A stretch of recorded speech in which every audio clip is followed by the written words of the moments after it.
Kim for the Metal Podcast, and today I am joined by...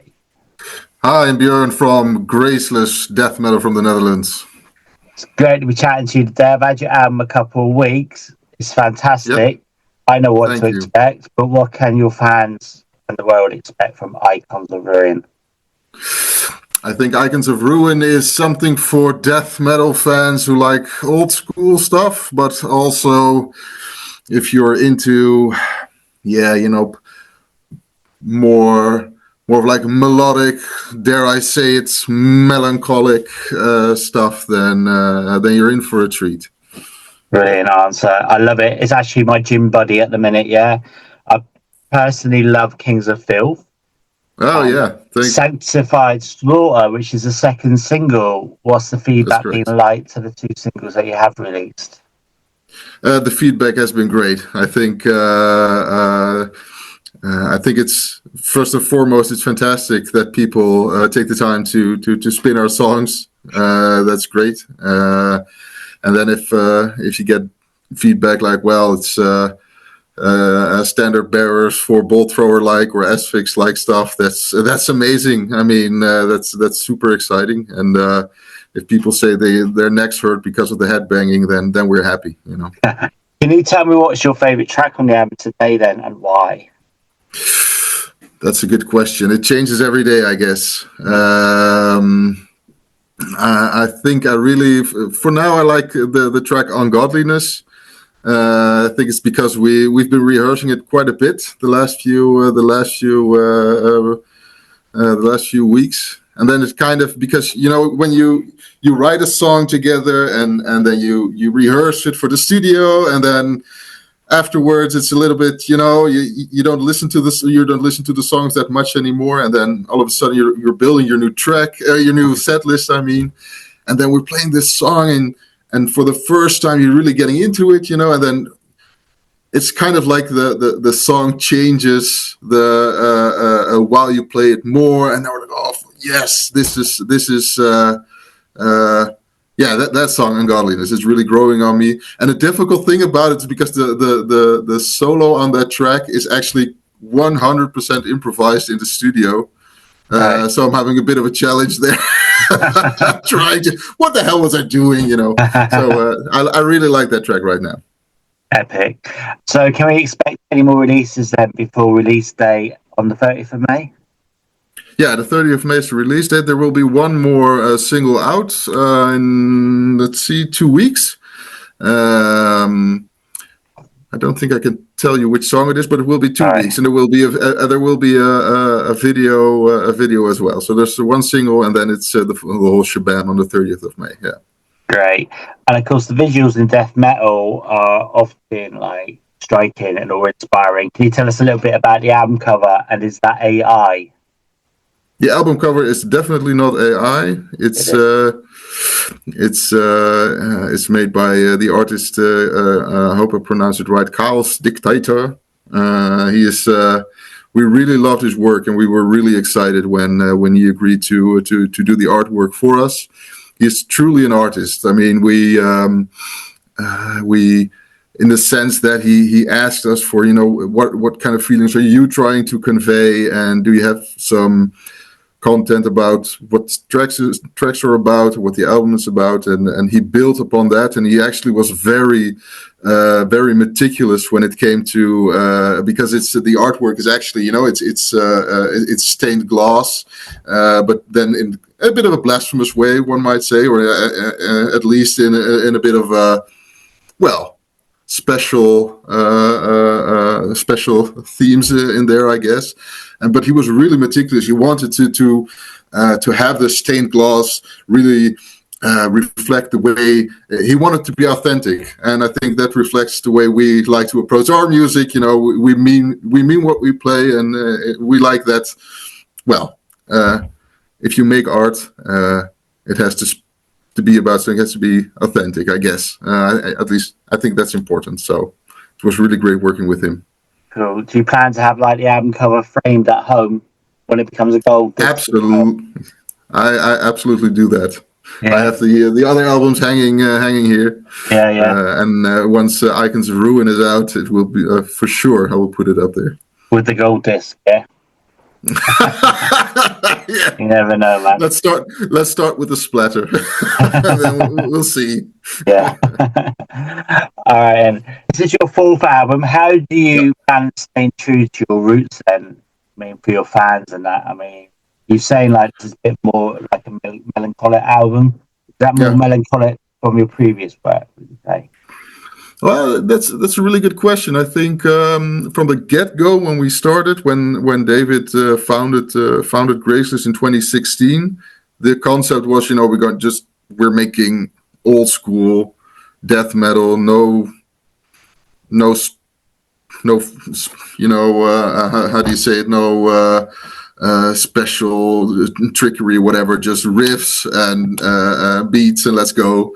And I think, after the first album, maybe we did a little bit more doomy influences on the Vultures album, which was the second album, and then Chants from Purgatory, the third album, was a little bit more, I think, it may sound a bit silly, but a little bit more introverted, a little bit more introspective, maybe, with a lot of slower paced bits and where we starting a bit more heavy and then taking back the heaviness a bit. And this album actually is there's a lot more like the two singles, a little bit more in your face, and boom, here we go. And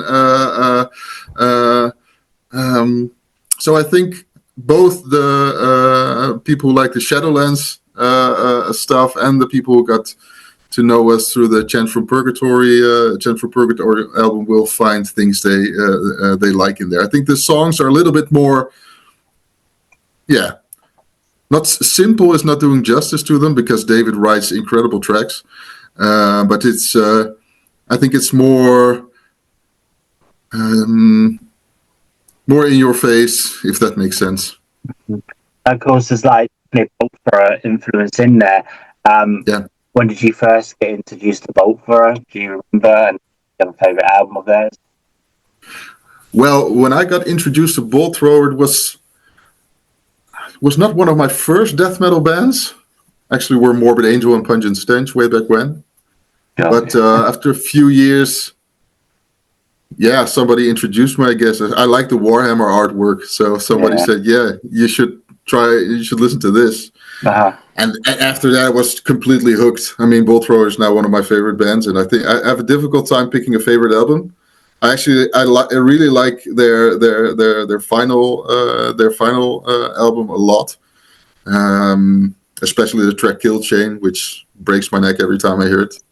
But I guess, actually, I was listening to War Master the other day. No, Realm of Chaos. I'm sorry, Realm of Chaos, and I was completely blown away. What? How did they make it back then? There was incredible. All right. So, what about release day? Are you going to have a party, and do you intend to do like a live stream or anything like that? We haven't planned a live stream or something like that yet for the new album, but we do have. We're very excited about that. We're in September. We'll do this release show a little bit after the summer. Together with Asphyx and with Release the River, which are a fantastic band from the same region as where we are from, actually in the Netherlands. And we will do this release show in Leiden in the Noble, which is a venue we love very much and who have supported us since day one, especially the guys from who help us with organizing it. They're fantastic. The heavy metal experience. They have this metal experience fest as well, and now they're supporting us with this release show for Icons of Ruin, together with the mighty Asphyx, I might add, and Release the River. So we're excited about that. Yeah. Amazing. So do you have any tours booked or anything for the summer? In the summer, we haven't got anything at least not publicly announced yet. But we are super excited about the tour we're doing in December, together with Sinister, of course. Again, one of the Dutch powerhouses, and with Pessimist from the US. So we'll be going to Italy actually. Exactly. So we're really excited about that, and also a date in Ljubljana and in Austria and in Germany. So we're looking forward to that. Yeah. Do you have anything planned for the UK? Not yet. I hope that will be amazing to come to the UK for sure. Yeah, I think you need to get here soon, mate, because it's all going to kick off. Okay. Anyway, that's another story. Right, so when you're out on tour then, who has the most annoying habit? Well, we all snore. So that's, I think we have to guess that. Well, the thing is, I always joke about that I drive the way I play guitar as fast as possible without knowing what I'm doing. So maybe I think the other guys would say, don't let Bjorn drive. It's terrible. It's a nightmare. I guess that's an annoying habit. And otherwise, I think Jasper likes to get the last bit of Jack Daniels every time. That's a bit annoying, I guess. Yeah. But then again, I think the collective snoring, but that's not so bad for us. It's worse for the others, I guess, or the people in the room next to us. So when you're out on tour, are you going to be like mixing it up the set list every night, and is it going to be like difficult to choose which songs to play because you've got like 4 albums, or are you going to like concentrate on the recent album? Well, I think we have a few tracks which we will definitely play from the first album. I think we will be playing Shadowlands, the title track, and also Slashed and Surfed, which is really a party starter, I guess. And from the new album, we have to see in the coming weeks. We have had the opportunity to play a few tracks live already, and they were especially the single like Sanctified Slaughter really made a huge impact. So I'm excited to play that more often. And the other tracks from the other albums, we have played them many times, and we have a few spots in the set where we tend to exchange songs, like people want to march, let's give it a little bit more energy then, instead of taking back the energy a bit with a song like Embrace the Rain, which is like a death metal power ballad or something. I don't know if I'm allowed to say that, but I'll do it anyway. And we like to exchange it. So depending on the energy we get back, we like to, let's kick in that one instead of the slower song. And sometimes, we're just like, let's play that slow song. Let's see how it goes. We think people might enjoy it, and it's a little bit different. So it's not like 45 minutes of just powerhousing everyone, but take it back a little bit. And then the final track, which is Warpath, it's like the Seek and Destroy. That sounds silly, doesn't it? It's our Seek and Destroy. It's the final song we play every time. So, and that's. You mean, yeah. It's like your signature tune, you mean, yeah, sort of thing. Yeah, I think so. Yeah. It's the final one, and everybody goes crazy. At least we on stage, and we hope everybody in the venue does as well. Cool. So, I mean, what are the challenges you're faced with in 2025 as a death metal band? I mean, there's so many fucking bands out there these days. It's ridiculous. How do you manage to keep up and keep above your head above the parapet? I mean, you started in 2016, it wasn't so crazy then. Seems to be getting worse. Well, first and foremost, Seb, I think one of the most exciting things right now is how alive death metal is. Yeah, I'm so super excited about the bands. It's like you say, it's so hard to keep up. There's like amazing albums coming out all the time on streaming services, and I'm a huge follower of Bandcamp myself. So there's a lot of stuff coming out on Bandcamp, recorded by someone in his bedroom, sounding amazing, and just like, holy crap, this is just too good to be true. So that's first and foremost. I think it's great that the death metal is alive, and other genres of metal and other genres of music as well. I Yeah. mean, it's a privilege to be in this. Well, to live in this day and age when there's so much great music coming out. On the other hand, how do you stand out? I think we're four super ugly guys, so it's not the looks, that's not going to help us. So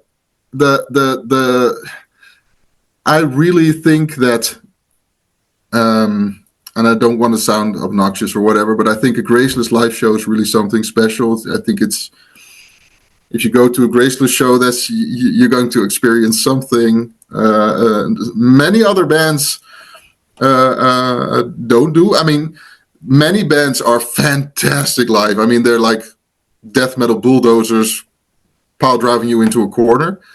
But many bands, I think what Graceless is doing that makes us stand out is the live shows. I think those are intense. It's an experience, and the giving energy, getting it back, and then it's like an infinite loop. And that's, man, I can't wait to get out there. That's so awesome. And I think we stand out by doing that. Yeah.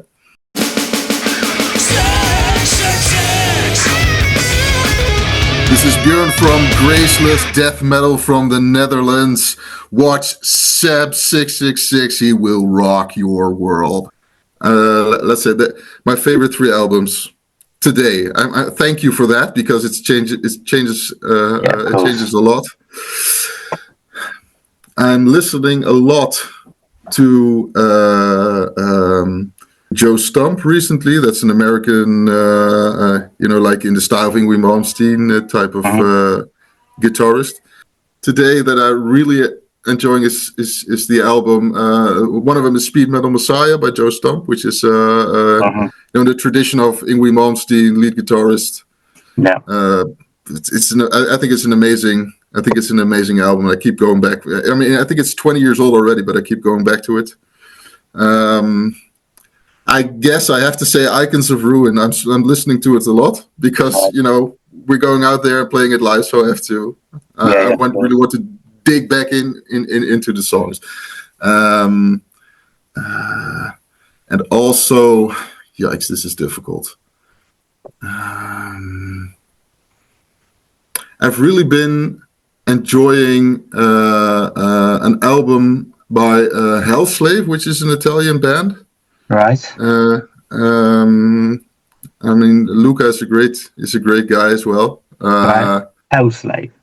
Yeah, Hellslave. Yeah, Hellslave. Yeah. And I've actually been spinning their records. A few, like, in a mix. So I wouldn't say which one's the best, but it's just an amazing band with an amazing musicians. I don't know if they're still around. I hope so, actually.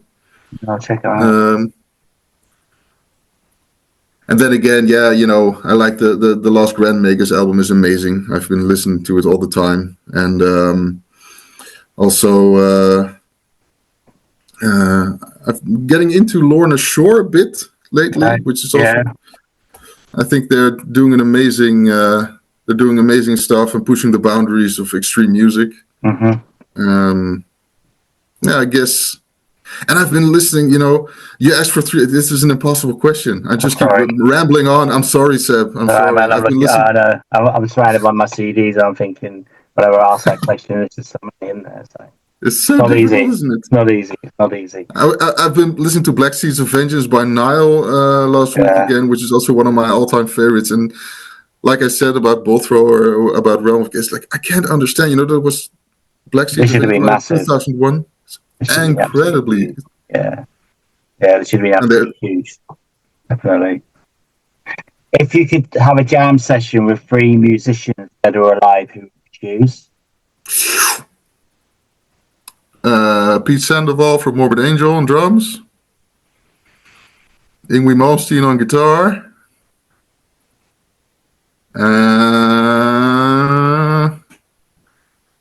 Steve Harris on bass. Excellent. Great answer. That'd be some lineup, wouldn't it? I think so. Yeah. All right. So when you go out on tour, which 3 essentials do you always have to make sure you've got with you? Jack Daniels. another bottle of Jack Daniels, and Jim Dunlop picks, flows. I've been addicted to those. If I actually I can't play without those. It's a mess. It's terrible. I need those. All right. What about 3 countries that you'd love to tour if you could just like do it? Or Number 1, Sweden, for sure, because I have a Swedish. One side of my family is Swedish, my mom's side, so it'd be cool too. I've been there a million times, but not playing, so that would be great. Italy, but that's going to happen soon, so that's great. And the third country, let's say Brazil, because it's large, and Mark and David, who are in Graceless, play in Solburn as well, and they've been to South America 2 years ago, and they keep bragging about how awesome it was. So I want to see that. That's really cool. Okay, so that's now his final. Which musician, dead or alive, would you have in your car for a 24-hour road trip? Can I say James Hetfield? Is that okay? Of course. Yeah, of course you can. Yeah, yeah. Good. Love to talk how he's experienced it, and if he could tell me how he does that, down picking stuff. All right, that would be great. If there was like a made-up song, like totally made-up song about your personality, what would it be called? Nice. Too chaotic to die? Excellent. Yeah, that's a good answer. All right, as your part Swedish, I'm going to throw this one at you, right? I'm going to test your ABBA knowledge now. So, if there was an ABBA song you did as a death metal cover, which one would you choose? Gimme, because of the arpeggio, for sure. Excellent. Sorry, I made that one up.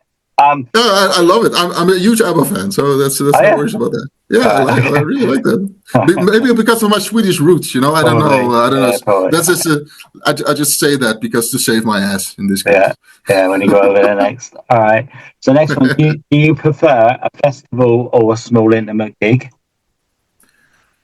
Let's be fair. A festival show like Partisan Metal Open Air we did a few years ago, I will never, ever, ever forget it. That was so amazing. So I think when people ask me about the show, that's the one. So that's why I say festival show. But then again, we have had intimate club shows, which were so intense, which is hard to pick. But let's say festival show, yeah. Cool. So what was the last song you listened to today? It was South Away by Summoning. Okay, good answer. And the final one. Yeah. Do you prefer Edam cheese or Jack Daniels? I guess I have to say Edam cheese. No, I'm not too much of a cheese guy, I guess. I love cheese. When you go down to Amsterdam and Belgium, of course, the cheese shops are fucking amazing. It's heaven. I love it. I promise you, Seb. Next, when we know we're going to be at the same spot sometime, I'll bring a bunch of Dutch cheese for you. Honestly, I love it, mate.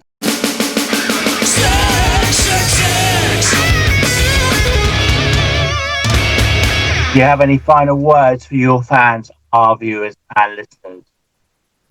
Yeah, first and foremost, thanks everyone so much for listening to Graceless. If you're just starting out, have heard 1 or 2 songs, or have been with us since the Shadowlands album, thank you so much. It's amazing, and just keep letting us know what you think about our tunes. We highly appreciate it, and I hope to see you soon.